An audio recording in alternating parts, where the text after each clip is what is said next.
समृद्धी महामार्गावर 28 जूनला रात्री 11 वाजण्याच्या सुमारास भीषण अपघात झाला आहे।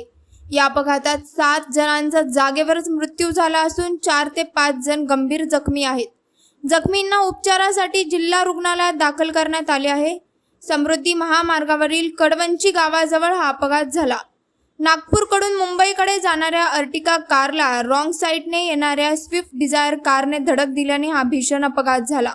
घटनेची माहिती मिळताच समृद्धी महामार्ग पोलीस आणि तालुका जालना पोलिसांनी घटनास्थळी धाव घेतली। मात्र रात्रीच्या सुमारास हा भीषण अपघात झाल्याने मदत कार्य उशिरा पोहोचल्याने मृतांची संख्या वाढल्याची माहिती ग्रामस्थांनी दिली। या प्रकरणी पोलीस अधिक तपास करत आहेत। सर, मला काय सांगा, समृद्धी महामार्गावर अपघात घडलेला आहे, काय माहिती यावर? आज दिनांक 28 जून 2024 रोजी सुमारे रात्री 11च्या दरम्यान समृद्धी महामार्गावर एक अपघात झाला आहे। त्यामध्ये साधारणतः एक चॅनल नंबर 351 मुंबई कॉरिडॉर ह्या एरियामध्ये हा अपघात झालेला आहे।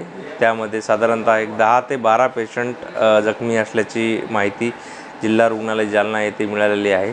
त्यामधील 4 रुग्ण हे 108च्या ॲम्ब्युलन्सनी जालना जिल्हा रुग्णालय येथे आणण्यात आलेले आहेत। त्यातले एक पेशंट अत्यंत गंभीर असल्यामुळे तात्काळ त्याला औरंगाबादच्या घाटी रुग्णालयात रेफर केलेले आहे आणि त्याच्यानंतर एक 15 मिनिटाच्या अंतराने 3 पेशंट आले असता त्यातले देखील 2 रुग्ण गंभीर असल्यामुळे त्यांना देखील औरंगाबादच्या घाट शासकीय रुग्णालयात रेफर करण्यात आलेले आहे। एक पेशंट सद्यस्थितीत आपल्या अपघात विभागामध्ये आहे। त्याच्या डाव्या हाताचं हाडाचं फ्रॅक्चर आहे आणि उर्वरित 6 पेशंट हे समृद्धी महामार्गावरनं जिल्हा रुग्णालयाकडे येत असल्याची माहिती आत्तापर्यंत मिळालेली आहे। त्यातले 5 ते 6 जे आहेत ते मृत असल्याची माहिती ही 108च्या ॲम्ब्युलन्सच्या डॉक्टरांनी आम्हाला दिलेली आहे।